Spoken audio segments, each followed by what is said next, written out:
الفدها بنية التعليم والتعلم والإفادة والاستفادة والنفع والانتفاع والحث على التمسك بكتاب الله وسنة رسوله والدعاء على الهدى والدلالة إلى الخير ابتغاء وجه الله ومرضاته وقربه وإلى حضرة النبي محمد صلى الله عليه وسلم.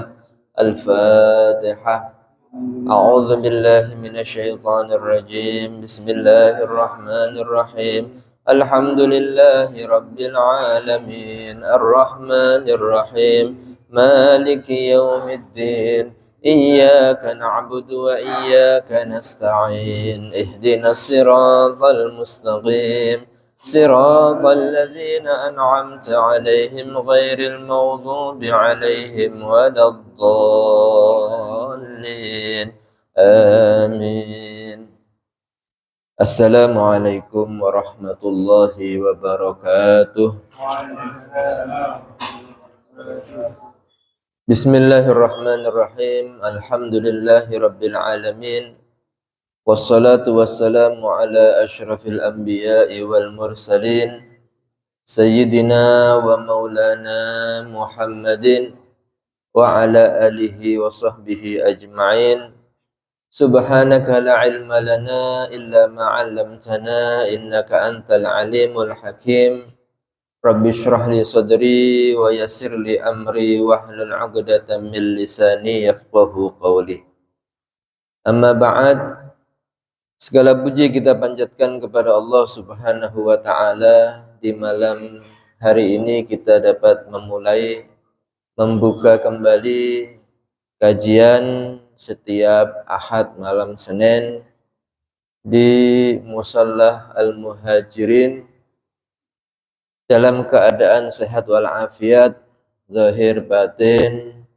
Semoga kita semua mendapatkan pahala besar dari kegiatan ibadah di malam hari ini, dan semoga pahalanya disampaikan kepada ahli kubur kita semua, guru-guru kita, orang tua kita. Semoga semua ahli kubur diterima amal ibadahnya, diampuni dosa-dosanya. Amin ya rabbal alamin. Salawat dan salam semoga tercurah kepada Nabi kita Muhammad sallallahu alaihi wasallam, yang semoga dengan salawat tersebut kita di akhirat mendapatkan syafaat beliau, semua selamat dari neraka masuk ke surga Allah Subhanahu wa taala. Masih dalam rangka bulan Syawal, hari raya Idul Fitri 1447 Hijriah, kita mengucapkan minal aidin wal faizin, mohon maaf lahir batin. Dan kita semua telah menjalankan ibadah di bulan suci Ramadan, yang kita yakin dosa-dosa kita kepada Allah Subhanahu wa taala telah diampuni, sebagaimana Rasulullah sallallahu alaihi wasallam bersabda, man shoma ramadhana imanan wa ihtisaban ghufira lahu ma taqaddama min dzambi. Siapa orang yang sudah berpuasa di bulan suci Ramadan karena iman kepada Allah, karena mengharap pahala dan ridha dari Allah, maka diampuni dosa-dosanya yang telah berlalu. Kita alhamdulillah yakin setelah keluar dari bulan suci Ramadan, dosa-dosa kita telah diampuni oleh Allah. Tapi dosa yang langsung kepada Allah Subhanahu wa taala. Karena Allah Subhanahu wa taala itu Al-Ghafurur Rahim, yang banyak mengampuni kepada hamba-hambanya dan yang sangat kasih sayang kepada hamba-hambanya. Huququllah mabniyatun 'alal musamahah. Dikatakan hak-hak Allah, setiap kesalahan, pelanggaran kepada Allah ini mudah dimaafkan oleh Allah selama orang tersebut bertaubat, istighfar, minta ampun, minta maaf kepada Allah Subhanahu wa taala. Tinggal sekarang dosa-dosa kita, kesalahan-kesalahan kita kepada sesama makhluk Allah. Dan tidak ada satupun dari kita yang lepas daripada salah sama sesama manusia, karena kita makhluk sosial. Seorang suami atau istri dalam rumah tangganya tentunya pasti banyak melakukan kesalahan satu sama lain. Orang tua dengan anak, tetangga dengan tetangga, teman dengan teman, sahabat dengan sahabat pasti dalam muamalah hubungannya ada saja kesalahan yang dilakukan, entah sengaja ataupun tidak sengaja. Dan kalau tidak meminta maaf atau tidak dimaafkan oleh orang yang dia salahi, dia zalimi, sampai dibawa ke hari kiamat, maka itu akan menjadi tuntutan yang berbahaya. Karena di akhirat ini semuanya akan saling tuntut menuntut, sebagaimana Allah Subhanahu wa taala berfirman, yauma yafirul mar'u min akhihi wa ummihi wa abihi wa sahibatihi wa banihi likulli imri'in minhum yawma idzin sya'nu yughni. Di hari kiamat itu seseorang akan lari daripada saudaranya sendiri. Adik dan kakak kalau punya salah dan tidak saling memaafkan, datang di hari kiamat akan dituntut, akan menuntut kepada saudaranya sendiri. Kadang-kadang urusan pembagian hak waris. Dan ini menjadi salah satu banyaknya permasalahan antara sesama saudara kandung. Wa abihi wa ummihi wa abihi. Dan kadang anak salah atau sebaliknya orang tua salah dengan anaknya. Kalau anak jelas kadang-kadang dia tidak taat kepada perintah orang tua. Kadang-kadang entah karena sengaja atau tidak menyakiti perasaan orang tua. Begitu pula orang tua kepada anak kadang-kadang over, terlalu di dalam memberikan hukuman ataupun yang lain, sehingga itu terjadi kesalahan antara orang tua dengan anak dan sebaliknya. Wa sahibatihi wa banihi, dan juga seorang suami dengan istri atau istri dengan suami. Ini sangat rentan adanya kesalahan-kesalahan. Mungkin istri yang tidak bersyukur kepada suami, atau suami yang tidak bisa menghormati, menghargai jasa istrinya dan sebagainya. Nah, ini kalau urusan-urusan hak, misalnya tidak memberikan nafkah padahal tidak ada uzur, atau istrinya tidak memberikan pelayanan kepada suaminya padahal itu adalah wajib kepada suami, hak antara suami istri, atau dengan sahabat-sahabat yang lain, maka ini hendaknya saling minta maaf. Karena jangan sampai pahala yang kita lakukan selama di bulan suci Ramadan khususnya, atau ibadah-ibadah yang lain, di akhirat itu akan dituntut, diminta oleh orang-orang yang kita salahi. Rasulullah Shallallahu Alaihi Wasallam, beliau pernah bertanya kepada sahabat-sahabatnya. Beliau menyatakan, atadruna manil muflis, tahukah kalian siapa orang yang bangkrut, yang pailit, yang tidak memiliki apapun? Kalau perspektif kita, orang yang bangkrut ini yang usahanya gagal, modalnya habis, atau yang aset-asetnya semuanya sudah disita oleh pihak-pihak yang berhak atasnya. Maka para sahabat berkata, galu al-muflis fina man la dirhama lahu wa la mata'. Wahai Rasulullah, orang yang bangkrut di antara kita ini ya orang yang tidak punya uang, yang tidak punya aset-aset berharga lagi. Itulah orang yang bangkrut. Maka Rasulullah Shallallahu Alaihi Wasallam memberikan jawaban yang tidak seperti dianggap oleh para sahabat. Fagala al-muflis min ummati man ya'ti yaumil qiyamah bi salatin wa siyamin wa zakah.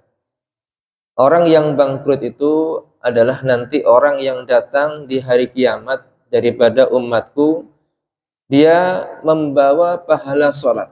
Salatnya rajin 5 waktu, salat sunnah, salat tarawih, ada salat witir dan sebagainya, dan juga pahala puasa pahala zakat, pahala ibadah-ibadah yang lain. Wa ya'ti qad syatama hadza wa qadhafa hadza wa akala mala hadza wa safaka dama hadza wa daraba hadza. Tapi dia juga datang di hari kiamat itu punya salah dengan sesama manusia. Pernah mencaci orang itu, pernah menuduh kepada orang lain tanpa bukti, pernah memakan harta orang lain, bahkan pernah mencucurkan darah orang lain, dan pernah memukul orang lain tanpa dibenarkan. Maka semua itu yang dia salahi, kalau dia tidak minta maaf, di akhirat akan menuntut kepada dia. Fayu'ta hadza min hasanatihi wa hadza min hasanatihi. Maka orang-orang yang dia salah itu datang. Dia mengadu kepada Allah, ya Allah, orang ini punya kezaliman kepada saya. Maka diberikan orang itu daripada pahala-pahala kebaikannya. Pahala sholatnya, pahala puasanya, pahala zakatnya, diberikan semua.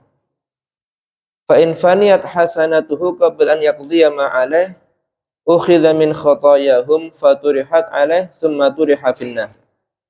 Kalau sudah habis pahalanya, sedangkan masih ada orang-orang yang menuntut kepada dia, maka diambil dosa-dosa orang yang dia salahi tadi, orang yang dia zalimi, diberikan kepada orang tersebut, kemudian orang itu karena sudah habis pahalanya, justru menumpuk dosa-dosanya ditambah dengan kesalahan orang-orang yang dia zalimi, dilemparkan ke neraka Allah Subhanahu wa ta'ala. Disinilah kita sebelum masuk di hari kiamat, hari saling menuntut satu sama lain, hendaknya kita selalu berusaha meminta halal, meminta maaf kepada orang-orang yang pernah kita salahi. Kadang-kadang kita punya hutang sama orang tapi belum sempat membayar, atau memang ada orang yang berhutang tidak mau bayar kepada orang tersebut. Nah, ini kalau sampai meninggal dunia tidak dibayar hutangnya dan tidak ditanggung oleh ahli warisnya, nanti di akhirat akan dituntut oleh orang yang memiliki hak hutangnya.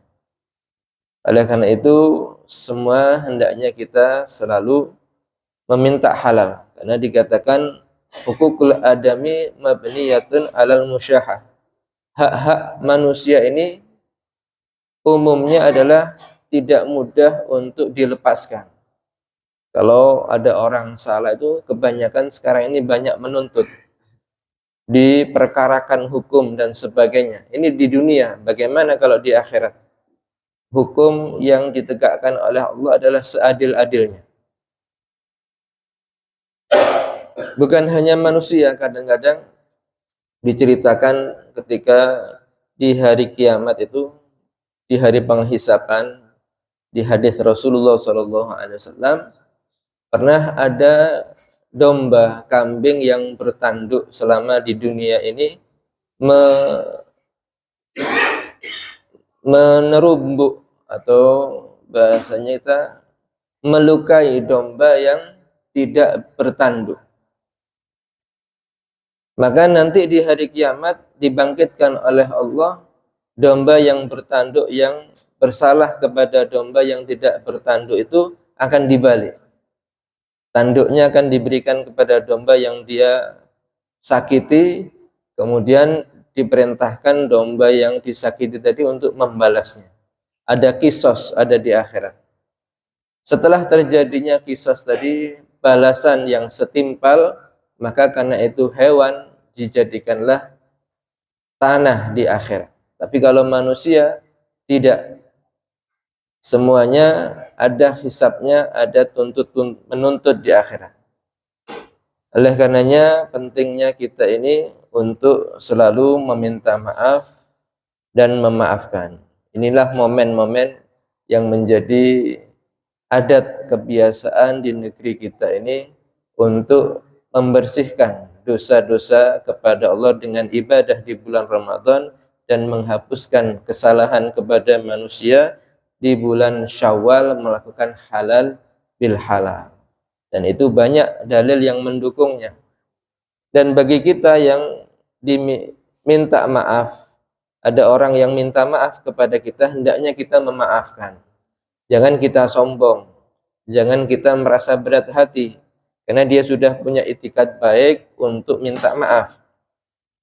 Dan orang yang memberi maaf itu dikatakan oleh Nabi Muhammad SAW akan mendapatkan satu rumah ada di surga Allah Subhanahu wa taala. Dia akan masuk surga Allah Subhanahu wa taala.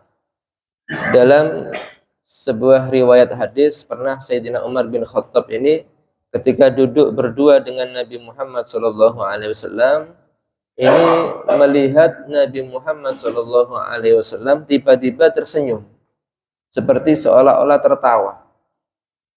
Maka mengherankan bagi Sayyidina Umar bin Khattab. Beliau bertanya, "Malladzi adhakaka ya Rasulullah?" Apa yang membuat engkau ini tersenyum wahai Rasulullah? Padahal saya lihat tidak ada kejadian di sini. Kita hanya berdua duduk. Tidak ada hal yang membuat sesuatu yang menjadi lucu atau tertawa. Maka Rasulullah SAW menjawab, "Qala rajulani min ummati waqafa baina yadayillah." Aku diperlihatkan wahai Umar, ada dua orang dari umatku sedang disidang di hadapan Allah Subhanahu wa taala.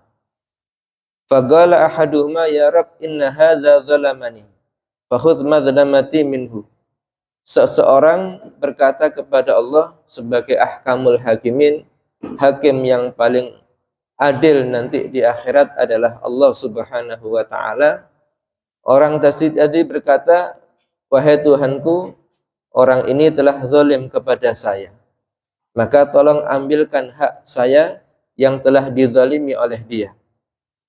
Faqala Allah Ta'ala liman zalamahu. Maka Allah bertanya kepada orang yang zalim kepada temannya ini, "Lima zalamtahu?" Kenapa kamu zalim kepada teman kamu? Misalnya kamu pernah berhutang kepada dia, kenapa tidak dibayar sampai meninggal dunia seperti ini? Dan Allah memerintahkan a'ti madlamatahu, berikan apa yang telah kamu zalim kepada sahabat kamu ini. Maka bagaimana mungkin di akhirat orang itu akan membayar kesalahannya? Kalau orang mati itu tidak membawa ATM, tidak membawa uang cash, di kain kafannya itu tidak ada sakunya. Sehingga ketika mati, dia dikubur dalam keadaan seperti baru lahir. Tidak membawa dunianya sama sekali. Yang dibawa hanya kain kafan. Sehingga ketika dituntut di akhirat, tidak ada yang dipakai untuk membayar kezalimannya. Fayaqulu, maka orang yang mengambil hak daripada temannya tadi berkata, "Ya Rabb, min aina u'tihi madlamatahu? Faqad dhahabatid dunya." Dari mana wahai Tuhanku, wahai Allah, saya bisa memberi kepada dia apa yang sudah saya zalim di dunia? Padahal dunia sudah hancur, sudah terjadi kiamat, tidak ada lagi harta benda. Di akhirat tidak membawa apa-apa. Fayaqulullahu, maka Allah berkata kepada orang yang zalim tadi, "A'tihi min hasanatik." Ya, kalau kamu di akhirat, berikan dia daripada pahala-pahala ibadah kamu. Berikan dia pahala sholat kamu, pahala puasa. Apa jawaban orang yang zalim tadi? Fayaqulu lastuli hasanatun. Orang yang zalim itu ternyata berkata, "Ya Allah, sudah habis, tidak ada lagi kebaikan atau pahala saya, ya Allah. Sudah terlalu banyak orang yang menuntut saya, sekarang habis pahala saya." Fayaqulullahu lil abdil madlum. Maka Allah balik bertanya kepada hamba yang dizalimi tadi, "Kaifa tasna'u bi akhika?" Bagaimana kamu akan melakukan kepada sahabat kamu ini, saudara kamu ini? Dia sudah tidak punya pahala. Bagaimana kamu mau menuntut dia, padahal dia teman kamu dulu di dunia. Kadang-kadang sholat berjamaah bersama-sama. Kadang-kadang ke masjid, ke mushola bersama. Kadang-kadang hadir majelis juga bersama-sama. Apakah kamu tega masih menuntut kepada sahabat kamu ini? Apa jawaban orang tersebut di akhirat meskipun bersahabat, meskipun berteman dekat? Fayaqulu ya Rabbi khudh min sayyiati alaihi ala sayyiatihi. Dia tetap menuntut, ya Allah, kalau dia tidak punya pahala, maka ambil dosa saya, berikan kepada dia. Disinilah tidak ada lagi kasih sayang di akhirat itu, baik kepada teman sendiri atau sahabat sendiri. Kalau sudah ada kesalahan, maka itu akan menjadi kesempatan dia mendapat pahala di akhirat. Menjadi kesempatan dia untuk mengurangi dosa-dosanya sehingga dia mau selamat dari neraka agar bisa masuk ke surga Allah Subhanahu wa taala. Oleh karena itu berhati-hati kita meskipun bersahabat dekat, meskipun dalam satu rumah antara suami istri, antara hak orang tua dengan anak, jangan sampai berbuat zalim kepada mereka. Agar tidak di akhirat ini menjadi bermusuhan, menjadi saling tuntut menuntut. Seperti ini, dia kalau tidak punya pahala, ya Allah, ambil dosa saya, berikan kepada dia. Saya butuh masuk surga, saya butuh selamat dari neraka. Maka kejadian seperti ini membuat Rasulullah SAW bersedih. Fa inda dzalika bakan Nabi SAW. Wa qala ma ashadda dzalikal yaum. Ketika itu Rasulullah menangis melihat umatnya saling tuntut menuntut di akhirat. Ini membuat Nabi sallallahu alaihi wasallam ini bersedih, menangis. Sambil beliau berkata, alangkah beratnya keadaan di hari kiamat ini. Alladzi yahtajun nasu fihi ila man yahmil anhum auzarhum. Semua manusia butuh orang lain untuk dia berikan dosa-dosa kepada dia, agar dia bisa selamat daripada neraka, agar bisa masuk ke surga Allah Subhanahu wa taala. Tidak peduli meskipun dia orang tuanya di dunia, tidak peduli meskipun dia itu istrinya, suaminya di dunia, di akhirat nafsi-nafsi, sendiri-sendiri ingin masuk surga, selamat daripada neraka. Tapi Allah Subhanahu wa taala zat yang maha rahman, maha kasih sayang, ini memberikan tawaran kepada orang yang dizalimi tadi. Ditampakkan sebuah kota yang ada di surga, yang di situ terlihat bangunan-bangunan seperti istana-istana yang terbuat dari emas yang berhiaskan permata-permata. Sehingga orang yang dizalimi tadi kagum dan bertanya kepada Allah, liman hadza ya Rabb? Untuk siapa bangunan yang ada di surga yang begitu mewah seperti istana itu, ya Allah? Maka Allah menyatakan, hadza liman yamliku samanahu. Itu satu istana di surga bagi orang yang bisa membayar harganya. Kalau kita bertanya, berapa harga satu kapling rumah di surga ini? Kalau di dunia ini satu kapling mungkin harganya 300 juta, itu masih harus dicicil 15 tahun. Untuk bisa memilikinya, bagaimana dengan harga rumah yang ada di surga? Berapa nominal yang harus dihitung? Dan berapa ribu tahun kita harus bisa mencicil untuk melunasinya?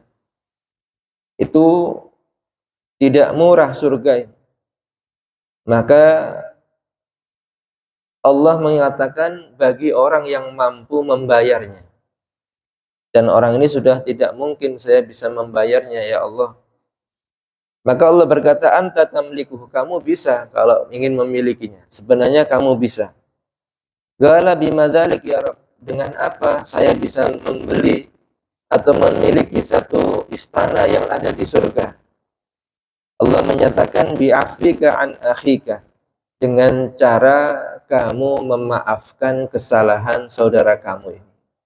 Kamu maafkan dia. Dia itu dulu sahabat kamu di dunia, teman kamu, pasangan kamu, orang tua kamu di dunia. Masa kamu tidak kasihan dengan dia? Kalau kamu maafkan, kamu mendapatkan satu istana ada di surga.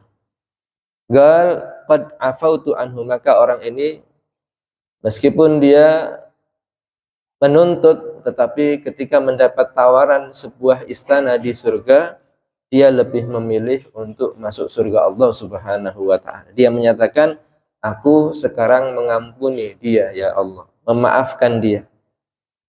Maka dia mau masuk ke surga karena sudah mendapatkan satu istana ada di surga. Maka Allah masih melarangnya. Allah melarang orang yang dizalimi tadi untuk masuk surga. Dan Allah berkata, khudh biyadihi wadkhul ma'hul jannah. Kamu kan berteman di dunia. Kamu kan bersahabat. Kamu kan pernah satu rumah di dunia. Ambil tangan saudara kamu, ambil tangan keluarga kamu itu, masuk bersama dialah ke surgaku, kata Allah Subhanahu wa ta'ala. Artinya orang yang memaafkan ini akan mendapatkan sebuah bangunan ada di surga, dan dia juga akan mengajak temannya yang dimaafkan tadi bersama-sama masuk ke surga Allah Subhanahu wa ta'ala. Inilah dasarnya kita saling memaafkan, saling meminta maaf agar dosa-dosa kita diampuni oleh Allah, selamat dari neraka, masuk ke surga Allah Subhanahu wa ta'ala.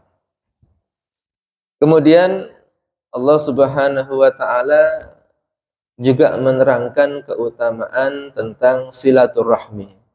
Silaturahmi, kadang-kadang kalau kita lebaran, mudik ke rumah orang tua yang jauh, berkunjung ke rumah saudara, bahkan keluar kota dan sebagainya, nah itu semuanya mendapatkan keberkahan dari Allah Subhanahu wa ta'ala, sebagaimana sabda Rasulullah sallallahu alaihi wasallam, man sarrahu an yumaddalhu fi umrih wa yuwassa'lahu fi rizqih wa yudfa'anhu maitatus su' falyattaqillah wal yasil rahim. Nabi sallallahu alaihi wasallam bersabda, siapa orang yang senang untuk panjang umur. Nah, kita semua ini butuh panjang umur, bukan untuk menikmati masa tua, tapi untuk menambah bekal masuk surga Allah Subhanahu wa ta'ala. Kita butuh panjang umur untuk ibadah kepada Allah agar kita selamat dari neraka Allah Subhanahu wa ta'ala. Dan orang yang ingin diluaskan baginya rizkinya serta dihindarkan daripada kematian yang buruk, maka hendaknya bertakwa kepada Allah dan dia menyambung rahimnya, menyambung persaudaraannya, kekerabatannya, bersilaturahmi. Nah, inilah keutamaan kalau kita bersilaturahmi, akan mendapatkan 3 hal. Yang pertama, akan dipanjangkan umurnya. Bukan berarti ketentuan Allah ini berubah, tidak. Artinya usaha kita mendapatkan panjang umur itu salah satunya dengan bersilaturahmi. Mungkin umurnya tidak akan bertambah, tapi keberkahannya yang dilebihkan oleh Allah Subhanahu wa ta'ala. Misalnya dia ditentukan oleh Allah usianya adalah 63 tahun misalnya.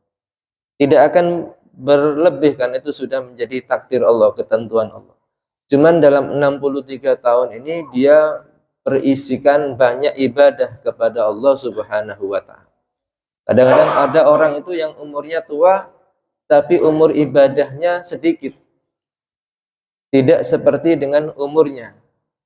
Diceritakan ada seseorang yang usianya sudah hampir 80 tahun, ini datang kepada seseorang ulama yang orang tua ini juga orang kaya. Ditanya oleh ulama tadi, wahai bapak, sekarang Anda ini usia berapa?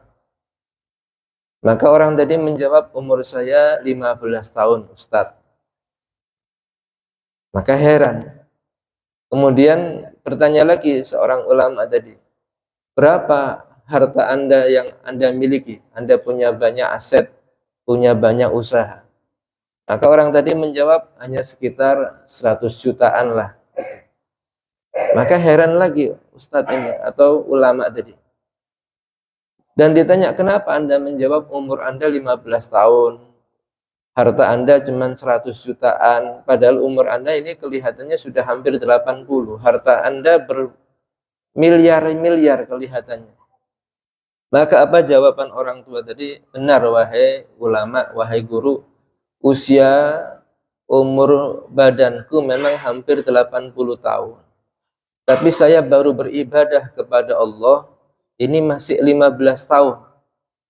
65 tahun yang itu hampir habis untuk urusan sia-sia. Urusan mengejar harta benda. Saya hanya fokus ibadah ini sekitar 15 tahun sekarang ini. Jadi kalau dihitung umur akhirat, umur ibadah saya hanya 15 tahun. Tidak seimbang dengan umur yang sudah Allah berikan kepada saya. Dan harta saya memang banyak, cuman yang sudah saya sedekahkan, yang saya sudah jadikan amal akhirat ini hanya sekitar itu, 100 jutaan. Harta yang lain itu kalau saya mati tidak menjadi milik saya di akhirat, percuma. Jadi harta yang sebenar-benarnya adalah yang sudah diinfakkan, yang sudah diinvestasikan untuk akhirat. Maka benar apa yang dikatakan orang tua tadi, kadang-kadang umur ibadah ini lebih muda daripada umur yang ada. Dan orang yang ahli silaturahmi akan diberikan keberkahan umur.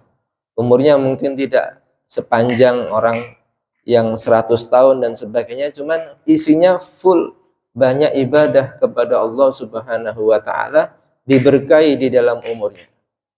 Kemudian yang kedua, orang yang ahli silaturahmi ini akan mendapatkan kelapangan rizki.